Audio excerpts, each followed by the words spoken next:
ಇಬ್ಬರೂ ಕೂಡ ಜಿಲ್ಲೆಯ ಆಯಕಟ್ಟಿನ ದೊಡ್ಡ ಅಧಿಕಾರಿಗಳಾಗಿ ಸೇವೆಯನ್ನು ಸಲ್ಲಿಸ್ತಾ ಇದ್ದಾರೆ. ಇವರಿಗೆ ನಮ್ಮ ಹಾಸನ ಜಿಲ್ಲೆಯ ಜನತೆ ಪರವಾಗಿ ತುಂಬ ಹೃದಯದ ಧನ್ಯವಾದಗಳನ್ನು ಅರ್ಪಿಸೋಣ. ಇವರಿವರ ಕಾರ್ಯವೈಖರಿ ನಮ್ಮ ನಾಡಿ ದೇಶದ ಎತ್ತರಕ್ಕೆ ಇಡೀ ದೇಶಕ್ಕೆ ಪಸರಿಸುವಂತೆ ಇವರು ಕರ್ತವ್ಯವನ್ನು ನಿರ್ವಹಿಸಲಿ. ಇವರ ಹೆಸರು ಅಜರಾಮರವಾಗಿರಲಿ. ಪ್ರಶಸ್ತಿ ನೀಡಿ ಅಭಿನಂದಿಸಿ ಗೌರವಿಸುತ್ತಿದ್ದೇವೆ. ಶ್ರೀ ಅಶೋಕ್ ಕುಮಾರ್ ಟಿಕೆ, ಆರೋಗ್ಯ ಮತ್ತು ಕುಟುಂಬ ಕಲ್ಯಾಣ ಇಲಾಖೆ ಹಾಸನ, ಇಲ್ಲಿ ನರ್ಸಿಂಗ್ ಆಫೀಸರ್ ಆಗಿ ಸಲ್ಲಿಸುತ್ತಿರುವ ತಮ್ಮ ಗಣನೀಯ ಸೇವೆಯನ್ನು ಗುರುತಿಸಿ ದಿನಾಂಕ 14/6/2026 ಹಾಸನದ ಕಲಾಭವನದಲ್ಲಿ ನಡೆದ ಪ್ರತಿಭಾ ಪುರಸ್ಕಾರ ಸಮಾರಂಭದಲ್ಲಿ ನಮ್ಮ ಸಂಘದ ವತಿಯಿಂದ ಪ್ರತಿಭಾ ಪುರಸ್ಕಾರ ಸಮಾರಂಭದಲ್ಲಿ ನಮ್ಮ ಸಂಘದ ವತಿಯಿಂದ ಸರ್ವೋತ್ತಮ ಸೇವಾ ಪ್ರಶಸ್ತಿಯನ್ನು ನೀಡಿ ಗೌರವಿಸಲು ಹೆಮ್ಮೆ ಎನಿಸುತ್ತಿದೆ.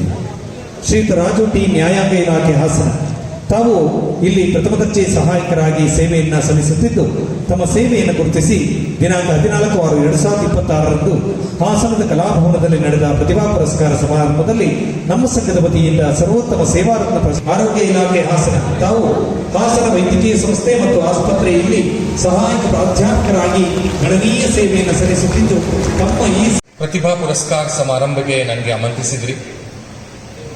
ಇವತ್ತು ಸಂಡೇ ಇದೆ, ನಿಮ್ಮೆಲ್ಲರಿಗೂ ಗೊತ್ತಿರಬಹುದು.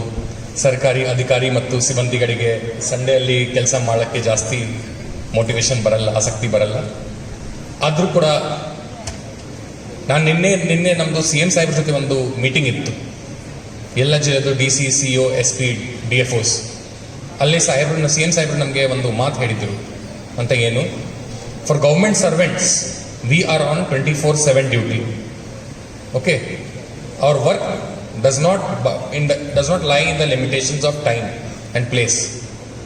So that is why first ನಮಗೆ ಅವರು ಹೇಳಿದ್ರು, ಸರ್ ಸಂಡೇ ಪ್ರೋಗ್ರಾಮ್ ಇದೆ. ನಾನು ಅವ್ರಿಗೆ ಹೇಳಿದೆ, ಅಪ್ಪ ಸಂಡೇ ಯಾಕೆ ಇರ್ತಾ ಇದ್ರಿ, ಬೇರೆ ದಿನ ಇಟ್ಬಿಡಿ.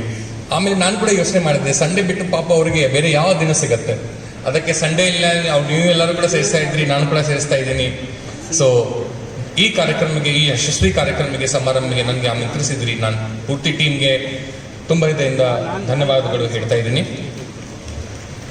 ಜೊತೆಗೆ ನಾನು ಸಂಘದಿಂದ ಅವ್ರದ್ದು ಪ್ರಮುಖ ಕಾರ್ಯ ಏನಿದೆ ಅದನ್ನು ಆಗಲಿ, ಯಶಸ್ವಿಯಾಗಿ ಆಗಲಿ. ಓಕೆ, ಅದರ ಬಗ್ಗೆ ನಾನು ಹಸ್ತಕ್ಷೇಪ ಮಾಡಲ್ಲ, ಜಾಸ್ತಿ ಮಾತಾಡಲ್ಲ. ಬಟ್ ಅದು ನಿಮ್ಮದು ಮೇನ್ ಕಾರ್ಯ ಬಿಟ್ಟು ಕೂಡ ಏನು ನಿಮ್ಮದು ಸಾಂಸ್ಕೃತಿಕ ಚಟುವಟಿಕೆಗಳು ಇದೆ, ಸಾಂಸ್ಕೃತಿಕ ಚಟುವಟಿಕೆಗಳು ಇದೆ, ಕ್ರೀಡಾ ಚಟುವಟಿಕೆಗಳು ಇದೆ, ಇಂಥ ಏನಾದರೂ ಸಾಂಸ್ಕೃತಿಕ ಪಾರಂಪರಿಕ ಕಾರ್ಯಕ್ರಮಗಳನ್ನು ನೀವು ಏನು ಆಯೋಜಿಸ್ತಾ ಇದ್ರಿ, ನನಗೆ ಇದು ಪೂರ್ತಿ ಆಶ್ವಾಸನೆ ಇದೆ ಮತ್ತು ಭರವಸೆ ಇದೆ. ಮುಂದಿನ ದಿನಗಳಲ್ಲಿ ಕೂಡ ಇಂತೂ ನೀವು ಸುಮಾರು ಕಾರ್ಯಕ್ರಮ ಕೂಡ ಆಯೋಜಿಸ್ತೀರಿ ಮತ್ತು ನನಗೂ ಕೂಡ ಇನ್ವೈಟ್ ಮಾಡಿಕೊಡಿ. ನಾನು ಸ್ಟಾರ್ಟಲ್ಲಿ ಹೇಳಿದ್ದೆ, ಇವತ್ತಿನ ಕಾರ್ಯಕ್ರಮದ ಕೇಂದ್ರ ಬಿಂದು ನಮ್ಮ ಸ್ಟೂಡೆಂಟ್ಸ್, ವಿದ್ಯಾರ್ಥಿ ಮತ್ತು ವಿದ್ಯಾರ್ಥಿನಿಗಳು. ಯಾಕೆ ನಿಜವಾಗ್ಲೂ ಕೇಳಿದ್ರೆ, ನಮ್ಮದು ಇವತ್ತಿನ ಕಾರ್ಯಕ್ರಮದ ಕೇಂದ್ರ ಬಿಂದು ನಮ್ಮ ಸಂಘಟನೆಗಳು ಇರ್ಬೋದು, ವಿದ್ಯಾರ್ಥಿನಿಗಳು. ಯಾಕೆ? ಇದನ್ನ 2 ಕಾರಣಗಳು ಇದೆ, ಪ್ರಮುಖ 2 ಕಾರಣಗಳು ಇದೆ. ನಂಬರ್ 1, ಬೇರೆ ಎಕ್ಸಾಮ್ಸ್ ಆಗಲಿ ಅಥವಾ ಏನಾದರೂ ಕಲ್ಚರಲ್ ಕಾಂಪಿಟೇಷನ್ಸ್ ಆಗಲಿ, ನಾನ್ ಕಲ್ಚರಲ್ ಆಕ್ಟಿವಿಟೀಸ್ ಆಗಲಿ, ಸ್ಪೋರ್ಟ್ಸ್ ಆಕ್ಟಿವಿಟೀಸ್ ಆಗಲಿ, ಅಲ್ಲಿ ನಮ್ಮ ಮಕ್ಕಳು ಯಾರ್ಯಾರು ಯಶಸ್ವಿ ಆಗಿದ್ದಾರೆ ಅವರಿಗೆ ಇವತ್ತು ನಾವು ಸನ್ಮಾನ ಮಾಡ್ತಾ ಇದ್ದೀವಿ, ಅವರಿಗೆ ಪ್ರೋತ್ಸಾಹನ ಮಾಡ್ತಾ ಇದ್ದೀವಿ. This is the first reason why our children are the focal point, the centre point of today's programme. 2ನೇ ಕಾರಣ ಏನು, ಅವರು ನನ್ನ ಭಾಷಣದಲ್ಲಿ ಹೇಳಿದ್ರು, ಇವತ್ತು ಸಾಕ್ಷರತೆ ಪರೀಕ್ಷೆ ನಡೀತಾ ಇದೆ ರವಿವಾರಗೆ ಇಡೀ ರಾಜ್ಯದಲ್ಲಿ. ನಮ್ಮ ಜಿಲ್ಲೆಯಲ್ಲಿ ಕೂಡ ಸುಮಾರು 360ಕ್ಕಿಂತ ಜಾಸ್ತಿ ಸೆಂಟರ್ಸ್ ಇದೆ. ಸಾಕ್ಷರತೆ ಪರೀಕ್ಷೆ ನಡೀತಾ ಇದೆ. ಸಾಕ್ಷರತೆ ಪರೀಕ್ಷೆ ಯಾಕೆ? ಯಾರು ಭಾಗವಹಿಸ್ತಾ ಇದೆ ಪರೀಕ್ಷೆಯಲ್ಲಿ? ಮಕ್ಕಳು ಭಾಗವಹಿಸ್ತಾ ಇಲ್ಲ. ಅಡಲ್ಟ್ಸ್, ಪೀಪಲ್, ಯಾರ್ಯಾರು ತನ್ನ ಬಾಲ್ಯವ್ಯವಸ್ಥೆಯಲ್ಲಿ ಸರಿಯಾಗಿ ಅವ್ರಿಗೆ ಶಿಕ್ಷಣ ಆಗಲಿಲ್ಲ ಅಥವಾ ಬೇರೆ ಯಾವ್ದು ಕಾರಣಕ್ಕೂ ಅವ್ರಿಗೆ ಸಾಕ್ಷರತೆ ಸಿಗಲಿಲ್ಲ, ಅವರೇ ಇವತ್ತು 6 ತಿಂಗಳದ್ದು ಒಂದು ಕಾರ್ಯಕ್ರಮ ಮಾಡಿ ನಾವೇ ಅವರಿಗೆ ಹೋಗಿ as part of adult education department ನಾವೇ ಅವರಿಗೆ ಹೋಗಿ ಬೋಧನೆ ಕೊಡ್ತೀವಿ. ಆಮೇಲೆ ಅದು ಬೋಧನೆ ಆದ ನಂತರ 1 ಡೇ ಫಿಕ್ಸ್ ಮಾಡಿಕೊಂಡು ಇಡೀ ರಾಜ್ಯ ಮಟ್ಟದಲ್ಲಿ ಇಂಥ ಒಂದು ಎಕ್ಸಾಮ್ ಆರ್ಗನೈಸ್ ಮಾಡ್ತಾ ಇದ್ದೀವಿ. So this is an important lesson for our students as well. ಶಿಕ್ಷಾ ನಮ್ಮ ಜೀವನದ ನಿಜ, ಇದರ ಬಿಟ್ಟು ಬೇರೆ ಯಾವುದೇ ದಾರಿ ಇಲ್ಲ. ಶಿಕ್ಷಣ ಮೇಲೆ, ಪುಸ್ತಕದ ಮೇಲೆ ನಿಮಗೆ ಫೋಕಸ್ ಮಾಡಿದ್ರೆ, ನಿಮಗೆ ಸ್ವಲ್ಪ ಆಸಕ್ತಿ ಬಂದರೆ ಭವಿಷ್ಯದಲ್ಲಿ ನಿಮಗೂ ಭವಿಷ್ಯ ಉಜ್ವಲ ಆಗತ್ತೆ. ನಿಮ್ಮ ಕುಟುಂಬದ ಭವಿಷ್ಯರಿಗೆ, ನಿಮ್ಮದು ಕುಟುಂಬದ ಆಸೆಗೆ ಸ್ವಲ್ಪ ಯಶಸ್ವಿ ಆಗುತ್ತೆ.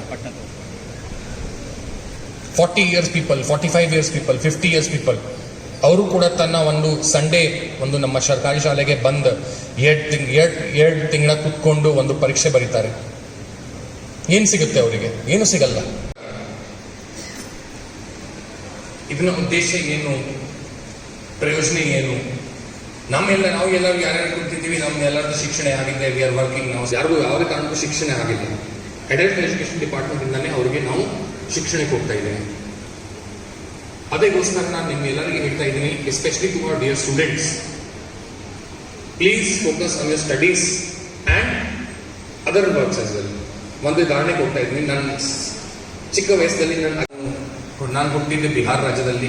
ನಾನು ಮೂಲತಃ ಊರು ಕೇಳಿದ್ರೆ ನಾನು ಉತ್ತರ ಪ್ರದೇಶದ. ನನ್ನ ಸ್ಕೂಲಿಂಗ್ ಆಯಿತು ಕೋಲ್ಕತ್ತಾ, ವೆಸ್ಟ್ ಬೆಂಗಾಲ್ ರಾಜ್ಯದಲ್ಲಿನೇ. ಸೊ ನನ್ನ ಅಜ್ಜ ನಮಗೆ ಒಂದು ಕಥೆ ಹೇಳ್ತಾ ಇರೋದು, ಕಥೆ ಅಲ್ವಾ ಅಥವಾ ಮಾತು ಹೇಳ್ತಾ ಇರೋದು. There are 5 pillars to. Number 2, good sleep. Number 3, good teachers. Number 4, good family. And number 5, a good general environment.